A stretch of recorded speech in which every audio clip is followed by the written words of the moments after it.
Pakistani Prime Minister Shehbaz Sharif, while addressing the Representative Jirga in Peshawar, reaffirmed Pakistan's rights under the Indus Waters Treaty of 1960, stating unequivocally that India cannot unilaterally deprive Pakistan of its rightful share. Speaking at a Jirga in Peshawar, he emphasized the urgent need to expand water storage capacity and accelerate dam projects like Diamur Basha and Desu. These remarks came amid broader national discussions about India's recent acts of aggression and Pakistan's robust response under Chief of Army Staff Field Marshal Syed Asim Munir.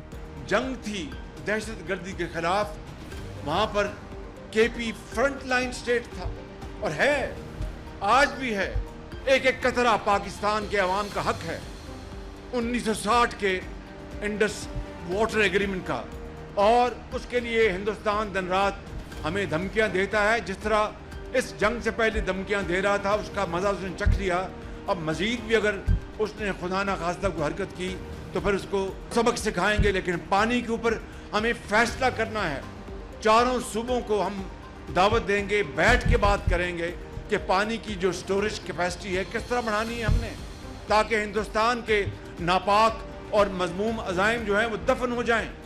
हमारा दियामेर बादशाह dam है, Dasu dam है और बेशुमार dams हैं जहां पर हम पानी का जखीरा कर सकते हैं। लेकिन मिलकर हमें सोच समझ के हमें फैसला करना है और इंशाअल्लाह ये जल्द फैसले होंगे। Furthermore, he acknowledged the immense sacrifices of the people of Khyber Pakhtunkhwa in the fight against terrorism. He announced the formation of a federal committee to address KP's long-standing issues, emphasizing cooperation with tribal elders and provincial leadership. Meanwhile, a high-level Pakistani delegation, led by former Foreign Minister Bilawal Bhutto Zardari, met with officials of the Organization of Islamic Cooperation in New York to present Pakistan's position following recent tensions with India, which escalated after the Pahalgam attack. The delegation comprises former foreign ministers Hina Rabbani Kar and Karim Dastgir, Senators Sherry Raymond, Musaddiq Malik, Faisal Sabzwari, and Bushra Anjum Butt, as well as former ambassadors Jalil Abbas Jalani and Tamina Janjua. A serving federal minister is also part of the team. They are expected to visit Washington, D.C., London, and Brussels for further diplomatic engagements. Addressing the OIC permanent representatives, Bilawal categorically rejected India's attempt to associate Pakistan with the Pahalgam incident, highlighting that no credible investigation or evidence has been presented. He said India used the incident as a pretext for unlawful military actions, including cross-border strikes that targeted civilians and infrastructure. That our hands are clean, that not a single Pakistani was involved in this terrorist attack, that we offered ourselves up for accountability before the international community. Unfortunately, India rejected this offer and decided instead to attack Pakistan, violate our sovereignty, kill and maim innocent men, women and children. They targeted civilian infrastructure, they targeted worship places, they targeted energy infrastructure and water infrastructure in their initial assault that they claimed was a targeted strike against terrorist, so-called terrorist infrastructure within Pakistan. Again, up until this day, the Indian government is unable to tell you the name of a single terrorist that they killed in this attack. Bilawal also voiced serious concern over India's suspension of the Indus Waters Treaty, calling it a blatant act of weaponizing water and a violation of international obligations. He warned that allowing such actions to become the new normal would have severe implications for regional peace and security. He emphasized that India's belligerent aggression has made the world a less safe place and stressed that the only viable path to peace lies in dialogue, engagement, and diplomacy. He thanked the OIC for its mediation efforts and reaffirmed Pakistan's commitment to peace, restraint, and diplomacy. Bilawal called for the restoration of the Indus Waters Treaty, a full ceasefire, and the resumption of comprehensive dialogue with India, with resolution of the Jammu and Kashmir dispute at its core. In response, OIC member states appreciated Pakistan's transparent briefing and reaffirmed their solidarity with Pakistan and the people of Jammu and Kashmir. They reiterated their concerns over the worsening security situation in South Asia and underlined the importance of upholding international treaties, including the Indus Waters Treaty. The delegation also met with UN Security Council President for June, Ambassador Caroline Rodriguez-Burkett of Guyana. The Pakistani officials urged the council to ensure peace and promote conflict resolution, especially concerning Jammu and Kashmir, in line with its resolutions. Ambassador Rodriguez-Burkett reaffirmed the Council's commitment to upholding international peace and security. Separately, a jailbreak at Malir District Prison in Karachi led to the escape of over 200 inmates late Monday night. Sindh Inspector General of Police, Ghulam Nabi Memon, confirmed that 78 of the 213 escaped prisoners have been recaptured, and one prisoner was shot dead during the operation. According to police, the jailbreak occurred after the prisoners were brought out of their barracks for counting due to recent earthquakes in the area. With over 2,000 inmates outside at the time, chaos broke out, especially among the drug-addicted prisoners, leading to a mob-like situation. Some prisoners reportedly broke through a weakened outer wall and escaped. Frontier Corps personnel deployed at the prison fired approximately 700 aerial shots in an attempt to regain control. 2 policemen were also injured during the prisoners' assault. An inquiry has been ordered by the Sindh government. IG Memon acknowledged the possibility of lapses and said police teams have been formed to track down the remaining 138 escapees. He noted that one escaped prisoner was returned to the jail by his mother. Chief Minister Murad Ali Shah called the incident alarming and criticized the decision to allow prisoners out of their cells, stating it was a wrong move that contributed to the jailbreak. पता चला है कि जो ज़िलज़िले के झटके आ रहे थे, उसमें कैदियों में कुछ तशवीश हुई कि जी हम बैरिक्स के अंदर हैं, हमें बाहर निकाला जाए, गिरना जाए।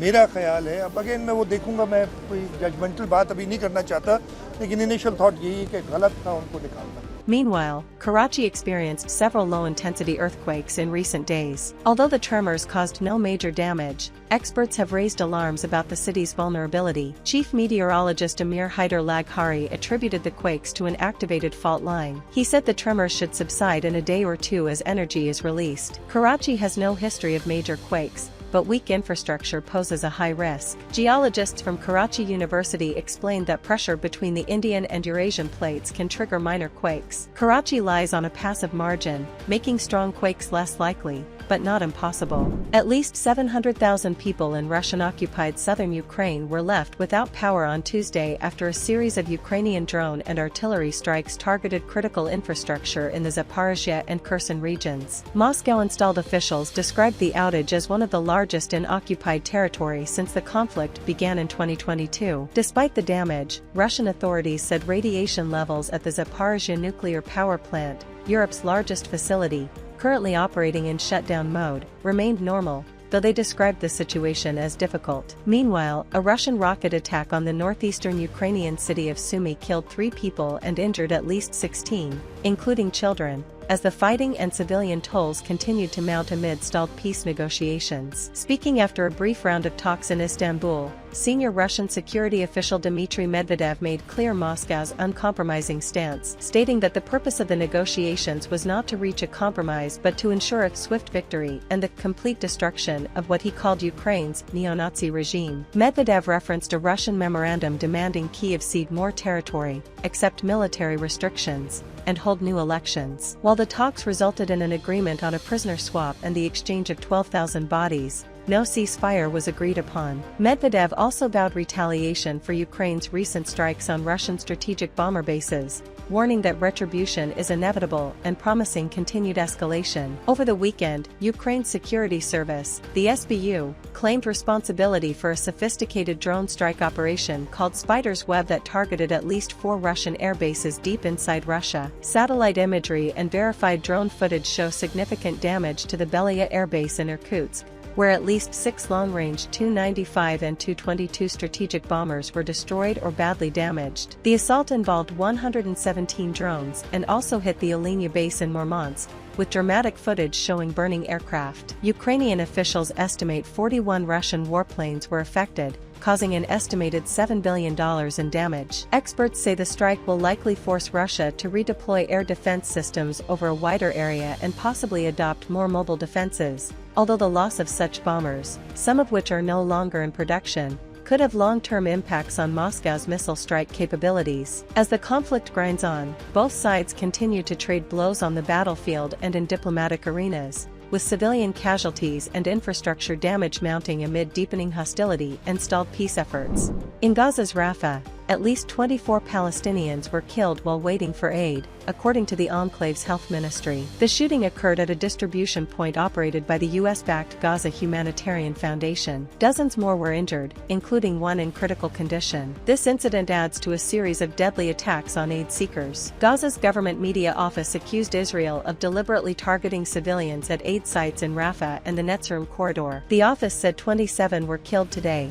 bringing the recent total to 102 dead and 490 injured. The sites, under Israeli military control, were described as mass bloodbaths. The Israeli military said it fired near the site after individuals posed a threat. The incident is under investigation. Medical sources report at least 58 Palestinians killed in Israeli attacks across Gaza since dawn, including 4 near Khan Yunis and 3 in Deir el-Balah. Hospitals are overwhelmed. Gaza's health ministry described conditions as catastrophic, citing critical shortages of medicines, fuel, and equipment. At Nasser Hospital, grief overwhelmed the family of Hassam Wafi, a father of 6, killed by a drone strike while trying to get flour. Bassam's account of the Palestinian Medical Relief Society called the aid sites a death trap and criticized the lack of transparency in distribution. Meanwhile, Egypt's Foreign Minister Badr Abdelhadi renewed calls for an end to the war and unrestricted aid access, condemning the use of hunger as a weapon. Hamas highlighted remarks by former U.S. State Department spokesperson Matthew Miller, who acknowledged Israeli war crimes in Gaza. The group said this admission exposes the U.S. as complicit through its political and military support. In the U.S., Senator Marco Rubio warned that a future Trump administration would revoke visas of any terrorist sympathizers following an attack at a pro-Israel rally in Colorado.